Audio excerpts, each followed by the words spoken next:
Bueno, iniciamos. En este webinar tenemos un invitado muy especial, muchos lo conocen, Gilles Planchon, tiene gran experiencia, más de 35 años de experiencia en el cultivo de espirulina. Gilles ha escrito sobre el cultivo de espirulina, ha innovado mucho, está haciendo una gran labor desde Francia y hoy nos acompaña para tratar la siguiente temática. Lo que se planea hoy comentar es presentar, Gilles les va a presentar sus experiencias con las lagunas, lo que él ha visto en los medios naturales, qué es lo que esta experiencia le ha enseñado sobre las necesidades de la espirulina, temas muy importantes que no se encuentran en las literaturas comunes de espirulina, ¿no? También se va a hablar sobre la alimentación de la espirulina en los cultivos convencionales. La idea es entender por qué así se está cultivando hoy tan lejos de lo natural. También la alimentación razonable de la espirulina, que es un término que en español aún no hemos encontrado cuál es la traducción, pero básicamente se refiere a darle de alimento lo necesario, no más. Y esto se comenta porque normalmente se utilizan fórmulas estándares para cultivar espirulina. Entonces, lo que él propone es implantar un ecosistema en la misma poza. Se va a hablar de eso también. También entender las interacciones entre los diferentes elementos químicos y orgánicos presentes en el cultivo. Es un ecosistema en el que se implanta cuando uno inicia un cultivo. Y aprender a controlar los nutrientes presentes en él. Y se va a terminar con el lanzamiento del programa de perfeccionamiento en el cultivo ecológico de espirulina. Allí Gilles les va a hablar a detalle en las siguientes diapositivas. Gilles, ¿ya podrías compartir tus diapositivas, por favor, y presentarte?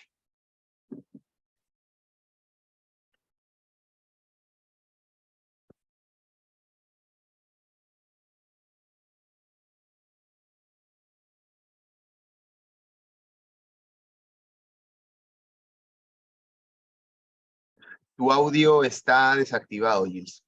¿Ahora está bien? Ahora sí, se te escucha bien. ¿Me está escuchando? Sí. ¿Me están mirando también o no? Por aquí yo te logro ver. Ajá, Sí. me avisan que sí. Sí, todo nítido. Bueno, Perfecto. buenas tardes a ustedes, buen día, buena noche a algunos, no sé. Aquí estamos en la noche en Francia. Bienvenido a este encuentro alrededor de la espirulina natural.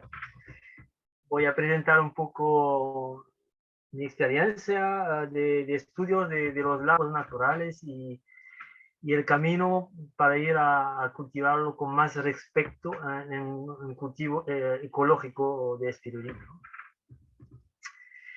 Yo hace más de 35 años que inicié mi historia de vida con la espirulina y tenía la suerte de encontrar Ripley Fox, que es el maestro de todos en la espirulina. Y en su paso yo he viajado mucho en América del Sur, por eso que yo hablo un poco español, castellano.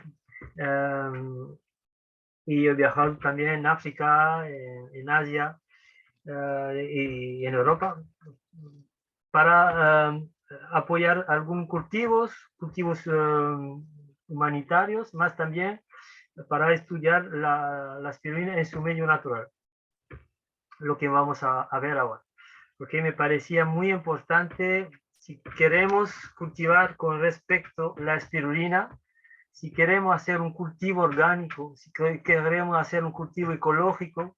Para mí el primer paso es de ir a ver cuáles son las necesidades de la espirulina en su medio ambiente, lo que nadie había hecho realmente. Y hasta ahora hay muy pocos estudios sobre la espirulina en su medio natural. Así que voy a hablar un poco de lo que he visto en introducción. Todo eso es también para invitar a ustedes a participar a un taller que vamos a hacer de aquí a poco, durante unas 10 horas de presentación con más detalles de todo lo que voy a hablar ahora. Esta espirulina es una foto que ha tomado Ripley Fox, muy antiguo. Es una espirulina que he encontrado en Camargues. Era la primera vez en el mundo que se encontraba espirulina en Europa. Se pensaba que no era posible. Y sí, la espirulina también está por aquí. Es este lago de Camargue. Que la suerte es que este lago es a 2 horas de mi granja de espirulina.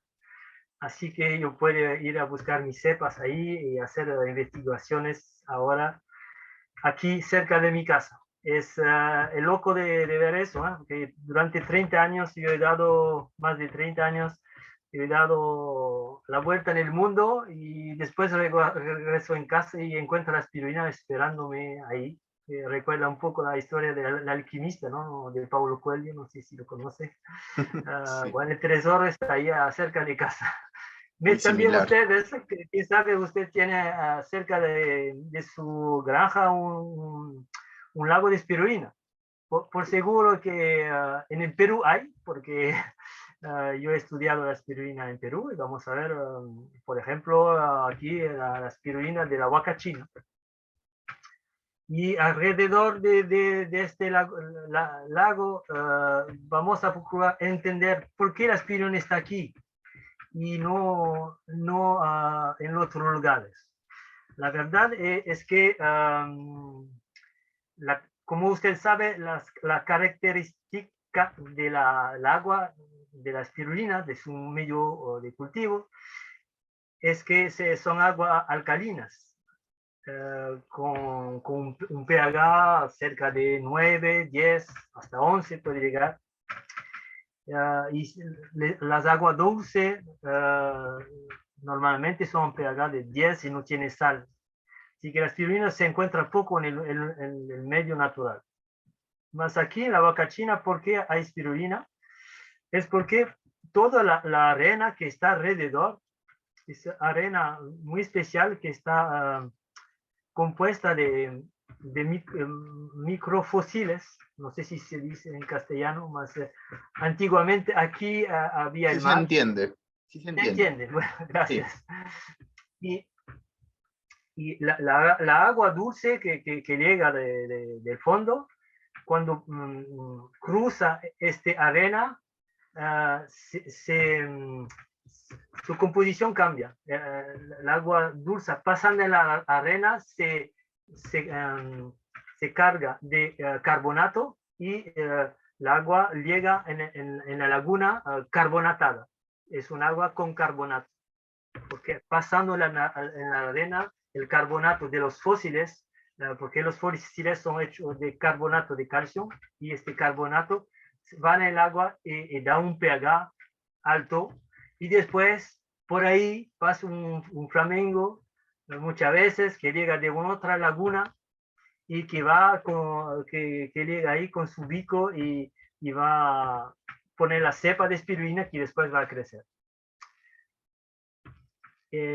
Usted en Perú saben más, quién sabe, no toda la gente aquí lo saben, más la bandeja de Perú es rojo, blanco, rojo y es en relación, lo que me han dicho, A los con flamencos, el claro. flamingo.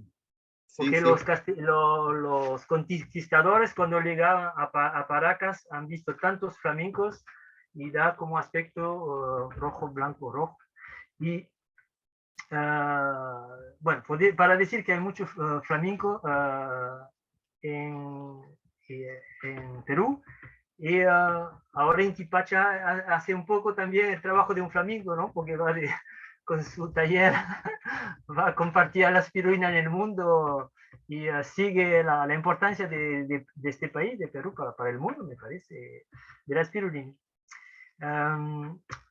Así que ahora lo que ha pasado en Orovica, por ejemplo, porque yo me quedé ahí un poco a estudiar, he trabajado con la Universidad de Ica también, he tenido acceso a algún documento de gringos americanos que hicieron estudios sobre esta laguna. La verdad es que vemos atrás, hay muchos ahora cultivos agrocultivo industrial que usan mucha agua alrededor y han bajado el nivel del agua de toda la región y han secado la laguna de Huacachina se secó y han puesto una nueva agua dulce. Más este agua dulce ha llegado directo con tubo, no ha pasado con la arena y no ha cambiado el medio, se quedó justo con agua dulce y la espirulina ha desaparecido hace muchos años. Más antiguamente, gente venía de todo el mundo, hasta de Israel, para curarse de enfermedades, problemas de pieles. Se bañaban en la espirulina y se ponían el lodo que se encuentra en el fondo de los lagos de espirulina sobre la piel para curarse de muchas enfermedades.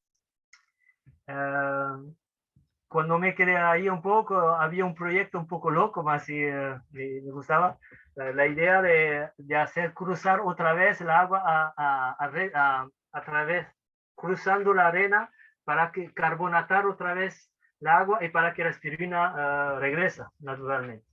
Más, bueno, necesitaba financiamiento y nunca llegamos a eso. He visto una información importante sobre la Huacachina, es que los gringos americanos que he hablado han estudiado el fondo de la laguna. Y en el fondo de la laguna, a 1 metro de profundidad en bajo del lodo, ¿el lodo se dice? El sí, lodo, sí, lodo, barro. El lodo, un metro en bajo del nivel del lodo, a encontrar espirulina viva. Es muy interesante de ver que un lago de espirulina nunca se muere. Por eso que se puede entender cómo la espirulina ha podido vivir más de 4 billones de años. Es porque cualquier cosa que pasa, cambio climático o locura que hacen los hombres, ¿no? Guerra, no sé qué. La espirulina, ella sí, va a seguir viva. Puede haber mucho frío o no lluvia durante cientos de años, adentro del lago va a quedarse viva. ¿Por qué? Porque mismo si es seco, la espirulina va a producir, es una espiral, ¿sabe? Y con la espiral va a ir adentro del fondo, puede ir muy profundo y ahí se queda siempre un poco de humedad. Y ella hace como produce ella misma unos polisacáridos, que usted conoce bien porque alguna vez los polisacáridos molestan la cosecha de espirulina. Este polisacárido siempre da a la espirulina un poco de humedad que hace que siempre puede vivir años y años. Por eso que alguna parte en África los lagos secan y todo muere, parece todo que está muerto y regresa la lluvia o regresa la espirulina.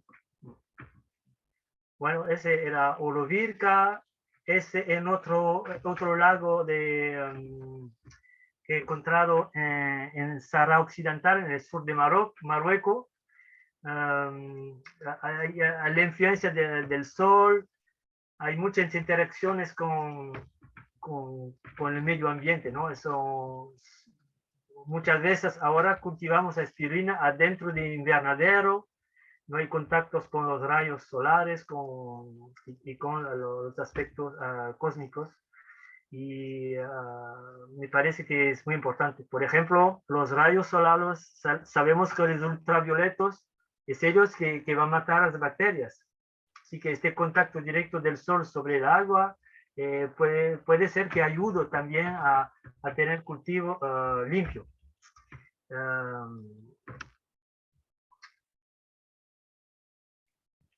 muchas veces lo que es una lagunita natural, exactamente la misma configuración que en Huacachina. Arena donde había el mar mucho tiempo antes, la agua pasa adentro de esta arena,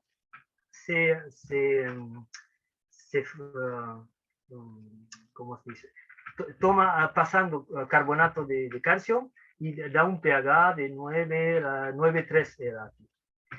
Y muchas veces este contacto con la arena es muy importante porque aquí dice arena, dice silicio.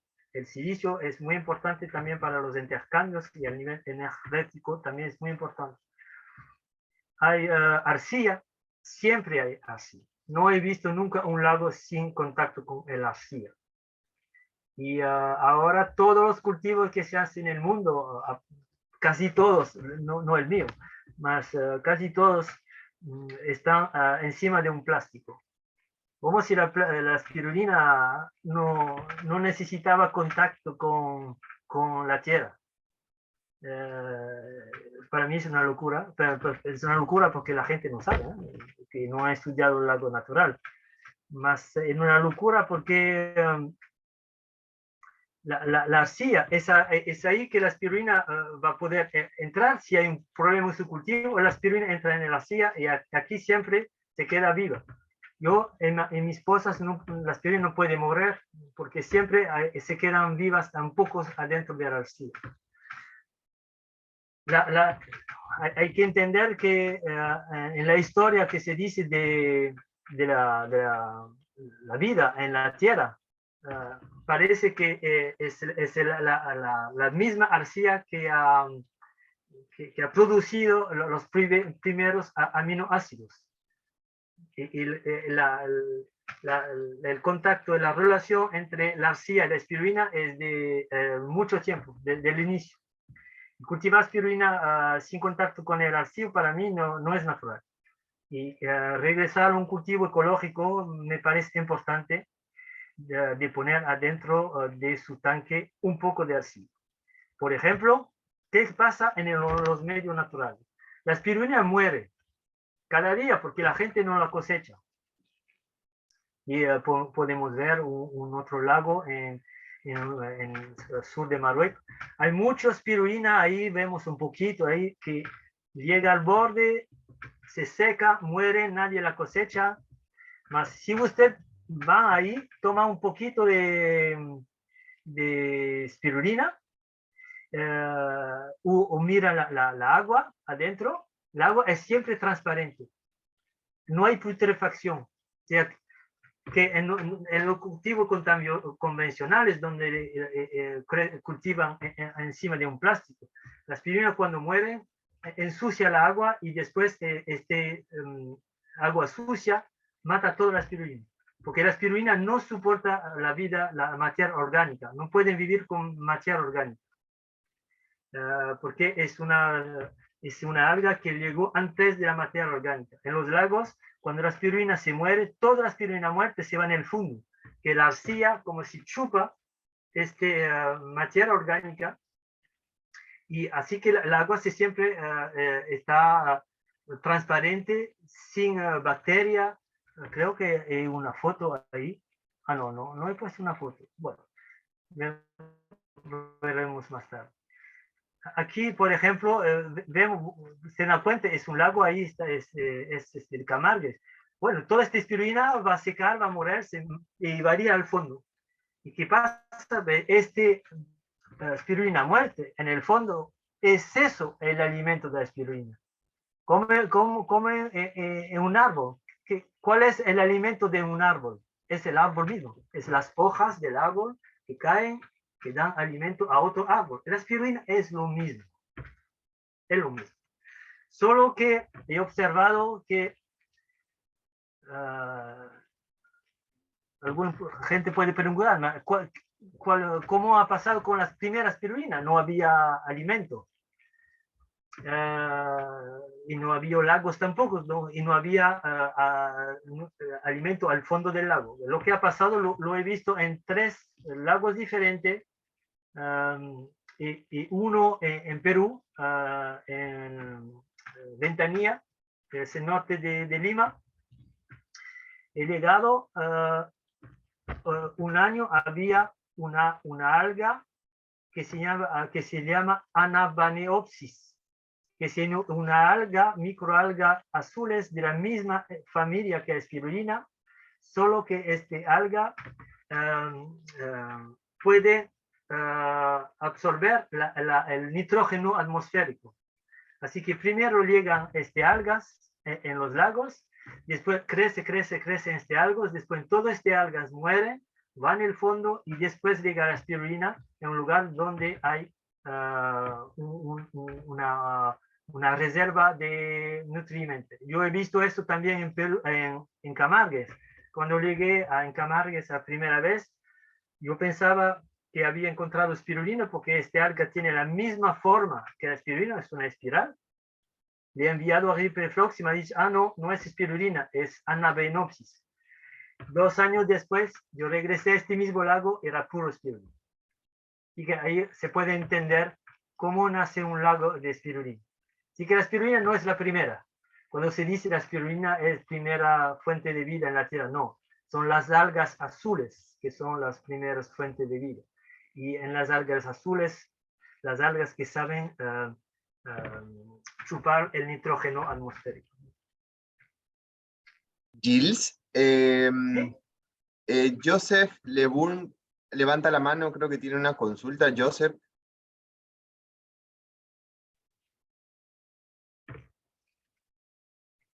¿Está escuchando? Hola Joseph, ¿te escuchas? Levantó la mano, bueno, ahí Puede ser que sigue. haceremos las preguntas después. Perfecto. O la pregunta les al final.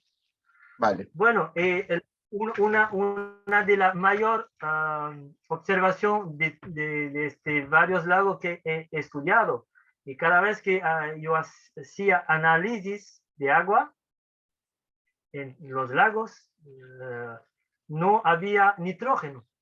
Había mucha espirulina y en el agua no había nitrógeno. Nunca. Mismo si la espirulina muere, normalmente hay una reserva de nitrógeno, no había. Y, ni fosfato, muy poco. Así que poco a poco, ¿de dónde llega este nitrógeno? Y al final he entendido que el nitrógeno, el fósforo y muchos de los nutrientes llega del fondo de la laguna, llega de este lodo. Así que la espirulina no se alimenta del agua, se alimenta de la tierra.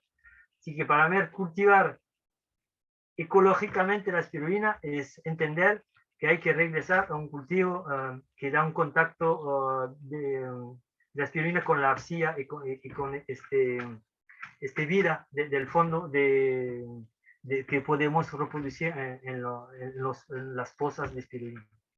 Cosa un poco más profundo tenía que ser.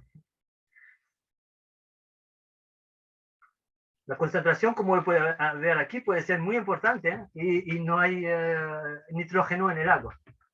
Lo que acontece, la naturaleza es maravillosa, es que más el pH, más la espirulina crece, más el pH sube, y más el pH sube, más el nitrógeno que está adentro de la arcilla prisionero, el fondo se libera. Así que como es una alimentación continua. Y más el pH sube, más el gas carbónico que está adentro del lodo al fondo se libera también. Así que el pH también está estabilizado. Bueno, la naturaleza, ¿no? Siempre una maravilla. Tenemos mucho que aprender. Yo he estudiado un poquito. Hay mucho que aprender sobre la espirulina en su medio natural. Un poco de historia de la espirulina para entender por qué estamos tan lejos de lo natural. Es que hemos descubierto la espirulina en el Chad, sabiendo que era un alimento tradicional también en México, más el primer trabajo científico fue hecho sobre el lago Chad. Y de este lago hicieron tomaron la composición química del agua y después hicieron una investigación con el Instituto Francés del Petróleo para hacer un medio de cultivo en relación con la composición del agua del lago Chad. Y de ahí después hicieron la tesis de Zaruch, que es el documento de referencia para todo el mundo, en todo el mundo se toma como referencia la tesis de Zaruch, que también era solo en relación con este análisis químicas del lago de Chad, de un lago de Chad. Después llegó a Ripley Fox para simplificar este trabajo de la tesis de Zaruch y para hacer que la aspirina sea accesible a la mayoría de la gente, incluso a los peruanos, que él llegó hasta Pisco, cerca de Ica, y también yo fui allá para ver un poco lo que ha hecho él. Y después, Jean-Paul Jourdan fue un francés que ha trabajado mucho también después de Ripley Fox. Él también era un ingeniero químico que ha también simplificado un poco más para los profesionales el medio de cultivo de espirulina. Mas si usted entiende bien, toda la gente ahora en el mundo hace un medio de cultivo que está hecho sobre el análisis de un lago, donde tomamos la referencia de este lago, la composición de este lago, de ahí hicieron la tesis de Zaruch y de ahí todo el mundo está haciendo el medio de cultivo en relación de eso. Pero la verdad es que si tomamos una espirulina de Paracas, de Perú, de Camargo, no sé dónde, la composición del agua sería completamente diferente, las necesidades también. Y yo he visto en mi vida composición de lagos tan diferente. Yo he visto crecer espirulina en agua dulce en un pH de 8. Cuando digo crecer es que está sola en el lago como alga. Tiene un crecimiento increíble. Así que bueno, estamos muy limitados en la visión. Es eso que hay que entender. Es eso que quiero compartir también en la masterclass, para que abrir un poco la mente para poder cultivar de una manera un poco más holística, ¿no? Toda la visión hasta ahora es solo una visión química.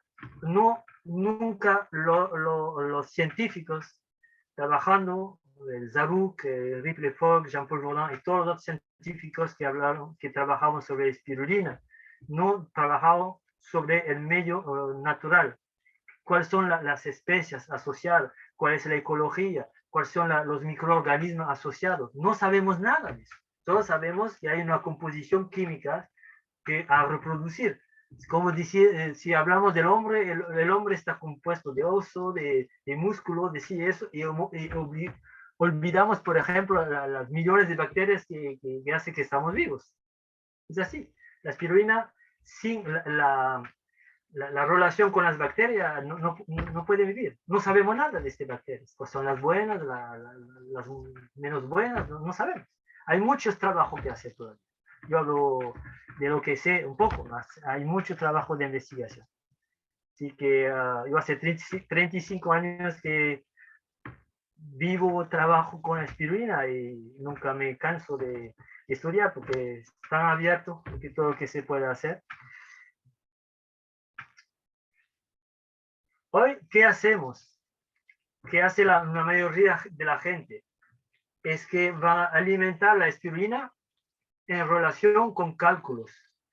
Para la espirulina hemos cosechado tanto de espirulina, 1 kilo, no sé cuánto, este kilo corresponde a tanto de nitrógeno, de fosfato, de potasio, entonces son puro cálculo, más no conocemos la realidad de sus necesidades, de cómo a una persona diciéndose, bueno, hoy te tienes que comer tantas calorías, vitaminas, es la gente mismo si no tiene hambre, le dan así, la espirulina, hacemos lo mismo con la espirulina, solo hacemos cálculos con nuestra cabeza, mas no, no miramos cuáles son las necesidades, no miramos si el plato todavía está lleno o no.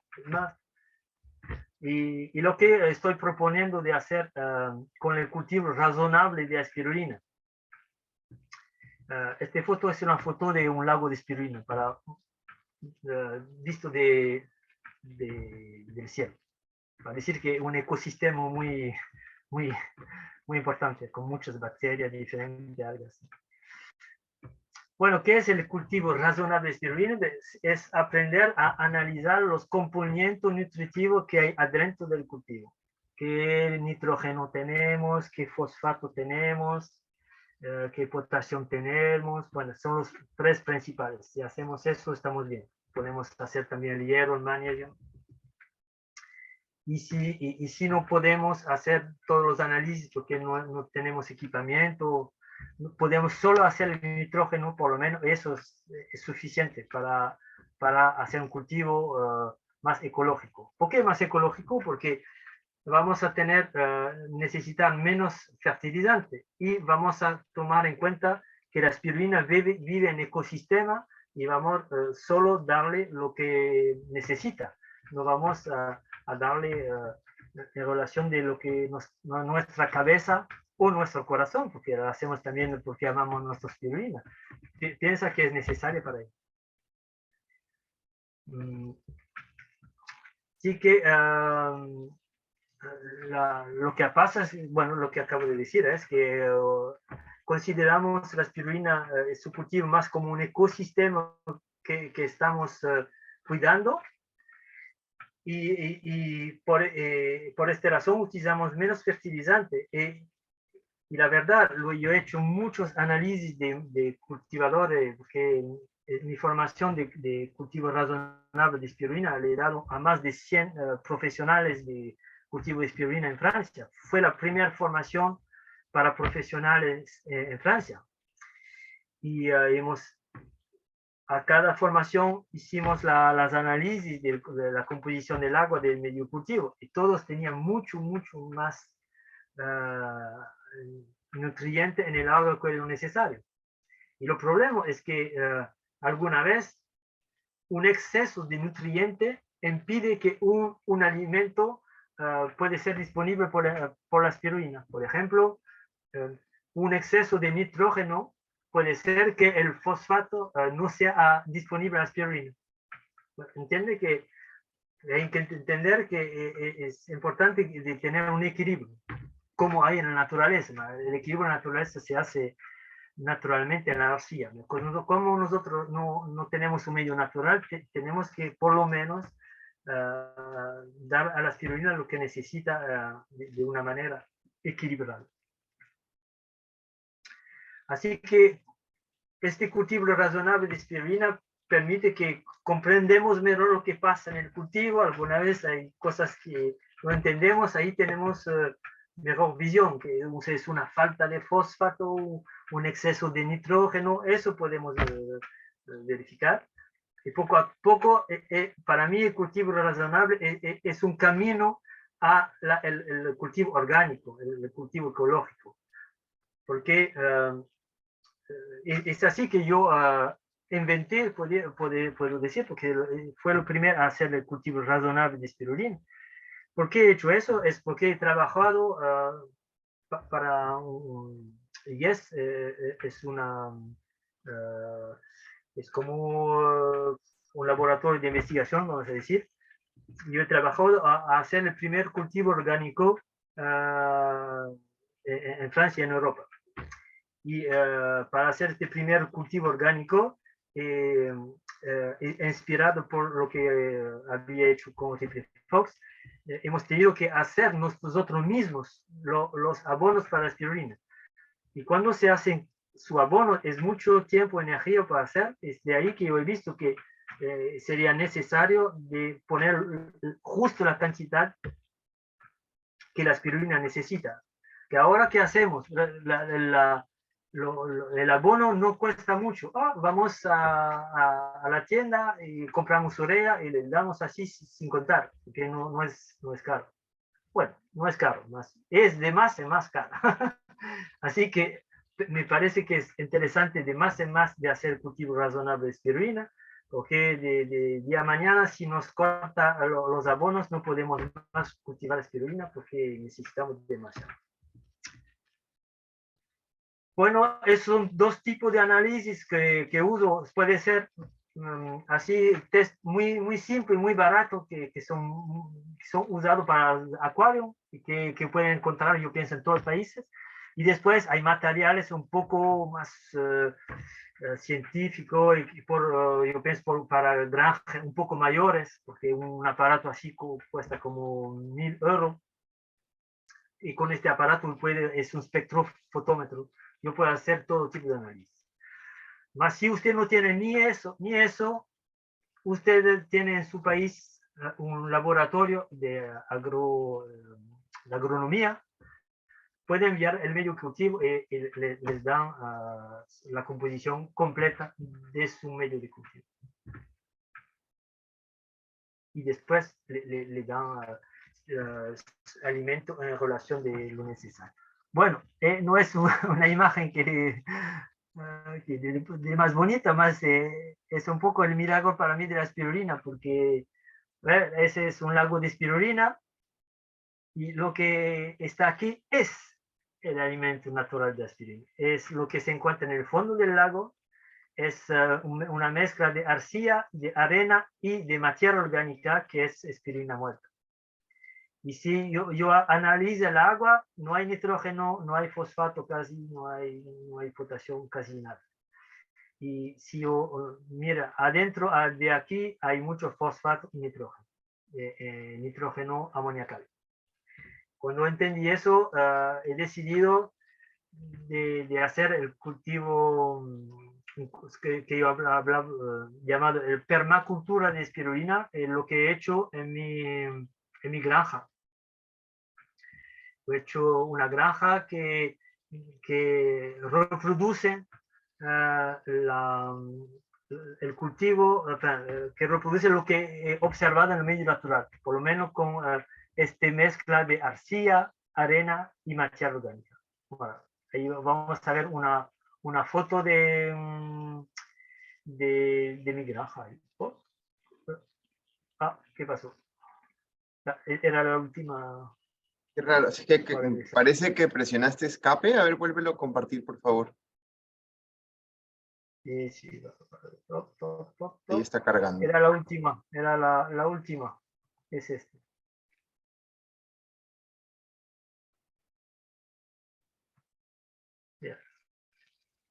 Ese es mi granja. Así que yo he hecho un tanque profundo y adentro de este tanque hay, el tanque es como 2 metros de profundidad y hay como 30 centímetros de arcilla y encima una mezcla de arcilla y arcilla, arena y materia orgánica. Y así que cuando la aspirina muere, se va en el fondo, el agua no se ensucia, como se hace en el lago natural. Más como este tipo de pozas no producen mucho por falta de luz, yo he mezclado este pozo con dos pozas que se ve aquí, que se llaman pozos inclinados, así que mi espirulina va de aquí con una bomba, va arriba de este tanque y va bajando. Esta foto es en el invierno. Aquí yo guardo la espirulina en el invierno así. Después, cuando quiero producir, en el verano, en el primavera en Francia, bombea la aspirina aquí, va arriba y va bajando y va regresando y va dando la vuelta así todo primavera, verano. Así que los nutrientes se quedan en el fondo, se queda siempre un poco de agua en el fondo de este pozo el grande pozo profundo que le llamo. Ahora en el invierno hay 2,40 metros y en el verano hay 40 centímetros, ¿no? Y el resto de espirulina está adentro de este pozas que tiene 10 centímetros de profundidad para que tiene una buena productividad. Pues todo eso vamos a hablar en detalles en la masterclass. Una primera parte de la masterclass va a ser realmente el cultivo razonable de la espirulina, porque para mí es un paso indispensable para llegar al cultivo ecológico, el cultivo orgánico. Y la primera parte voy a explicar en detalle cómo bien, vamos a ver el programa, quién sabe. ¿Tú lo tienes ahí el programa? Listo, lo voy a compartir. Sí. A ver.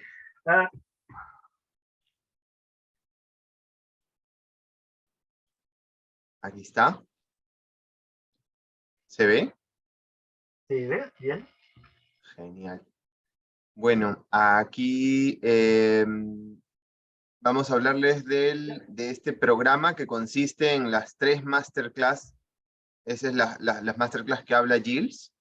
Le hemos bautizado para poder traducirlo al español como programa de perfeccionamiento en el cultivo ecológico de espirulina, ya que es un programa para personas que ya tienen experiencia en el cultivo.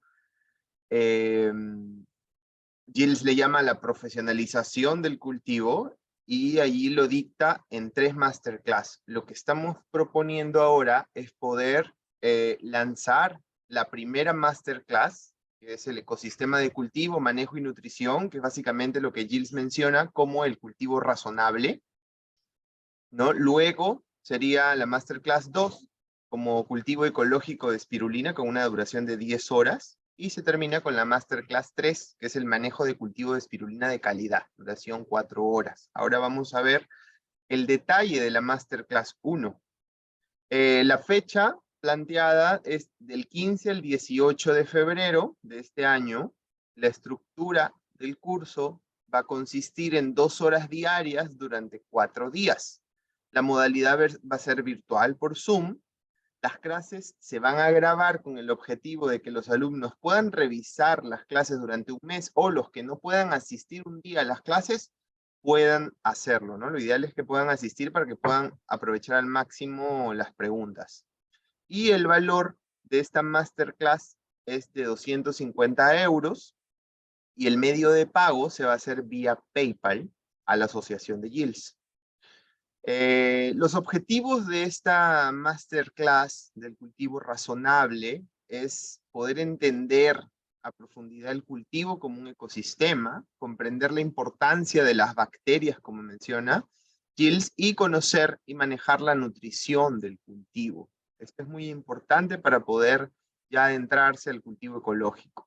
Estas son todas las temáticas que se van a tomar en esta masterclass. Uno sería conocer la espirulina en su medio natural para responder a sus necesidades ecológicas, todo el histórico de cómo y por qué hemos llegado a los medios de cultivo utilizados hoy, luego entender la tesis de Sarruk, fuente de todos los medios de cultivo, los cultivos de espirulina de hoy en día, que se nutren de acuerdo a los cálculos teóricos, el cultivo razonable, estudio del comportamiento del nitrógeno en los cultivos, la importancia de la presencia de las bacterias para el ecosistema, dieta en nitrógeno, fosfatos necesarios, interacciones entre los elementos, los precipitados, cómo manejar el cultivo razonable de espirulina, materiales necesarios para los análisis del cultivo, práctica de análisis de un medio de cultivo, y la interpretación de resultados de análisis.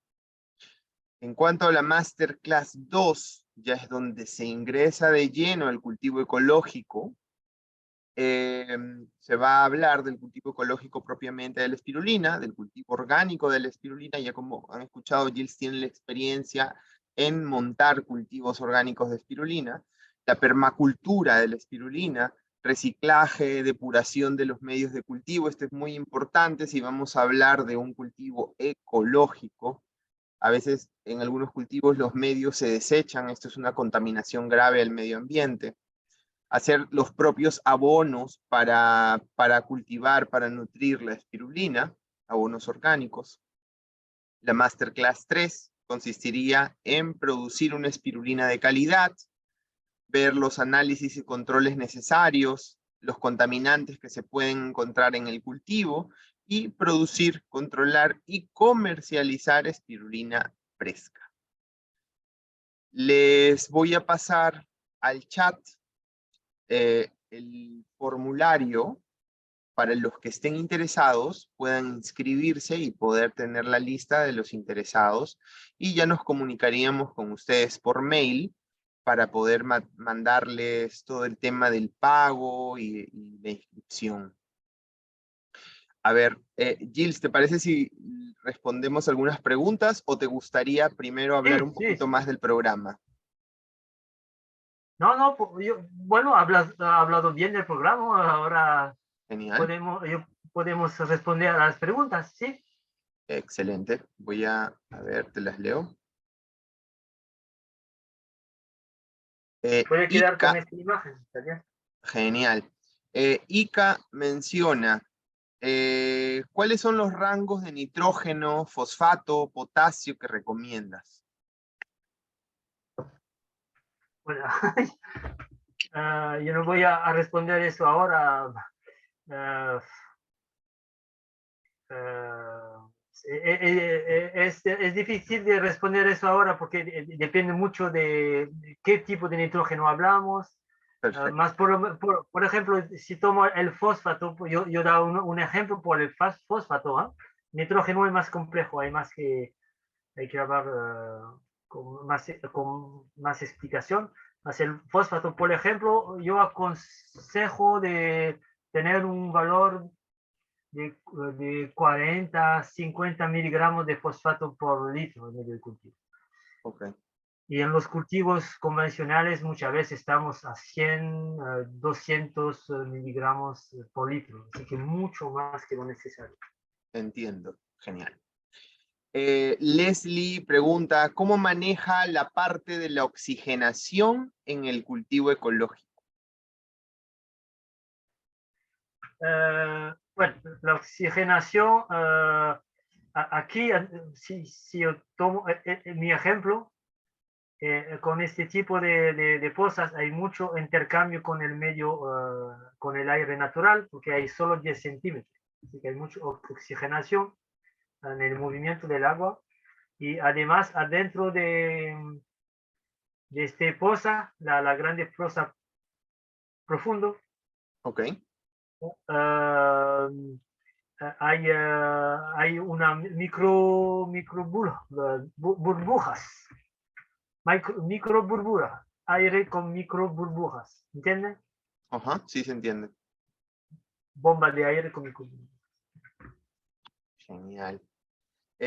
Fernanda menciona, quiere hacer una pregunta por audio. Fernanda, solo levanta la mano y te activamos el audio. Nicolás de Ecoespirulina menciona si se le puede enviar la masterclass por escrito. Claro, Nicolás, por favor, llena el formulario que les he pasado al WhatsApp, o perdón, al mensaje de Zoom, para poder enviarles por mail el programa, todo detallado. A ver, Fernanda, ¿ya puedes activar tu audio?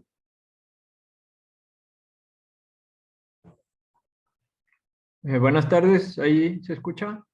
Hola, sí, ¿se escucha? ¿Sí? Bueno, gracias por la presentación, muy interesante. En realidad son 3 preguntas, más o menos relacionadas. La primera es con relación a esta poza que encontraste, Gilles, en Camargue, ¿no? Camargue, algo así, la que dijiste que es cerca de tu cultivo. Me preguntaba qué tan posible es que la espirulina no estuviera ahí desde siempre y que fuera contaminación o que se escapó de cultivos cercanos. Si hicieron algún análisis para saber que ya estaba previamente ahí. Otra pregunta es con respecto a los estanques, lagos, donde se ha encontrado que no hay nitrógeno presente en el agua y se presume que están obteniendo ese nitrógeno desde el fondo de las arcillas que están en el fondo, pero me preguntaba si también habría la posibilidad de que en ese mismo ecosistema esté presente Anabenopsis y que este otro microorganismo sea el que está aportando el nitrógeno, pero no se alcanza a acumular, sino que es usado inmediatamente por la espirulina. No sé si han encontrado que estén las dos, las dos bacterias presentes o solamente se encuentra la espirulina aislada. Y la última pregunta es en relación a este cultivo que nos muestras ecológico, es si con ese diseño donde está el tanque con arcillas, donde pasa el invierno la espirulina, si a ese diseño se le agrega algún nutriente o todo lo tienen ahí en el tanque. Esas son las preguntas. Muchas gracias.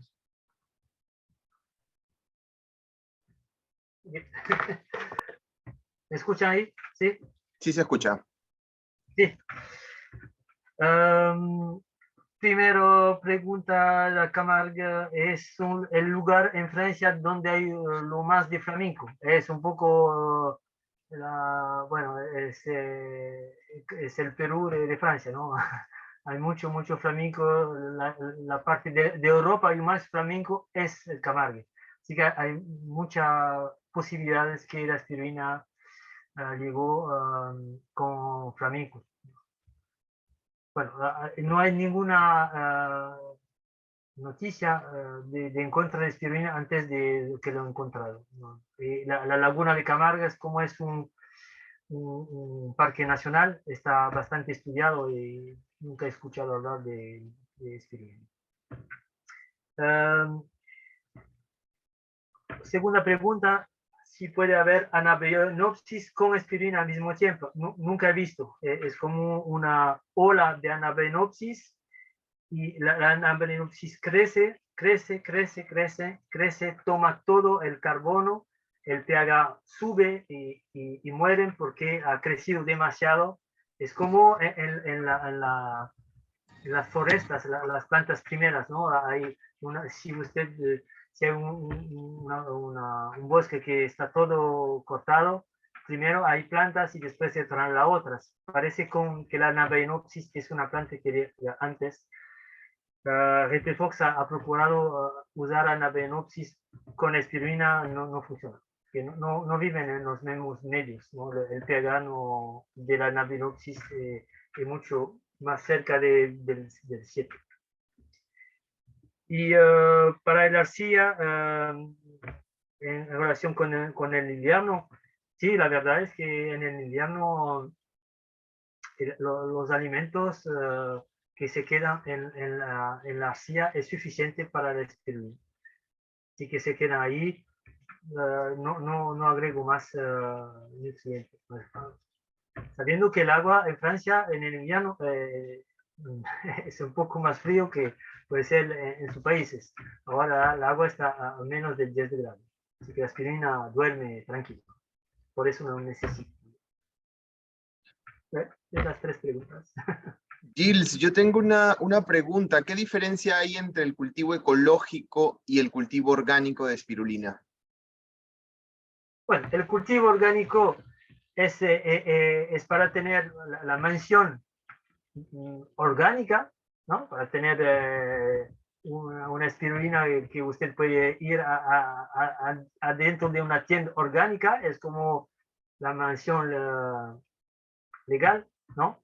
Y ecológico es mucho más amplio para mí. Es que está incluyendo la permacultura, el reciclaje de un medio cultivo, es mucho más que solo una etiqueta en un paquete de espirulina que dice que usted no usa abonos químicos. Es mucho más para mí ecológico. Entiendo. En cuanto a la productividad que se puede obtener, digamos, no sé si decirlo por litro o por metro cuadrado, que se puede obtener en un cultivo ecológico? ¿Qué datos nos podrías dar de referencia en cuanto a la productividad?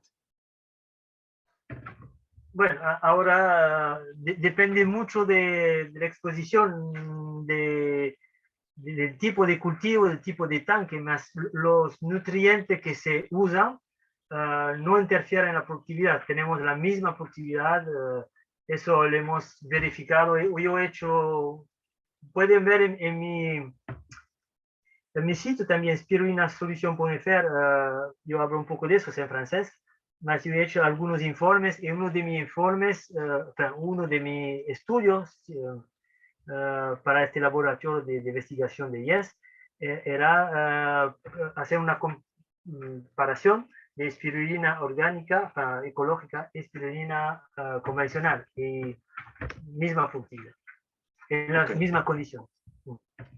genial. ¿Esos informes que mencionas son públicos? No, todavía no. Ok, ok. Más Otra, la persona que participa en el Masterclass, vamos a ver. genial, genial. Sería en francés. Otra Sería en francés. consulta en cuanto a la producción masiva, industrial de espirulina en el mundo. ¿Por qué, a tu criterio, por qué ellos, grandes empresas en Estados Unidos, en China hay, ¿no? Pero creo que en China hay todo el tema legal que es muy fácil producir orgánica, pero en otros países donde hay producción masiva muy grande de espirulina, ¿por qué no la hacen orgánica? A tu criterio. Bueno, el primer criterio es que hasta ahora no había un pedido de espirulina orgánica. Toda la espirulina que se producían, que no era química, se podía vender. Yo cuando yo fui el primero a hacer cultivo orgánico en francés, los productores me decían, ¿por qué hace cultivo orgánico? ¿A qué sirve? Vendemos muy bien nuestros espirulina así. Así que para mí la respuesta es la misma. ¿Para qué? Porque es más complicado un cultivo orgánico, tiene que más costoso, tiene que pues, alguna vez comprar abonos orgánicos, transformarlo. Bueno, es claro que es más simple el cultivo químico. Ok, entiendo. Entiendo. Por costos, básicamente. Eh, Costo y facilidad, facilidad. ok, ya, genial. Bueno, no hay más preguntas. Muchas gracias, Gilles, por tu participación. Vamos a estar enviando a los mails que coloquen en el formulario que les hemos pasado. Voy a volver a poner el formulario, por si no lo han llenado. A ver, me preguntan, ¿cuál es el costo de la Masterclass 2 y la Masterclass 3? Bueno, todavía no está fijado. La Masterclass 2 va a ser más caro porque yo tengo que hacer todo del inicio. Creo que vamos a estar a 350, algo así. Y la 3, no sé, 150, algo así. Genial. Excelente. Por ahora no está definitivo. Ya, listo. Muchas gracias, Gilles. ¿Te gustaría aportar algo, mencionar algo antes de despedirnos? Bueno, sí, gracias de participar. Yo espero encontrarlo en el Masterclass. Y si no, por lo menos que lo que han escuchado hoy le abre la cabeza a una otra visión del cultivo de espirulina.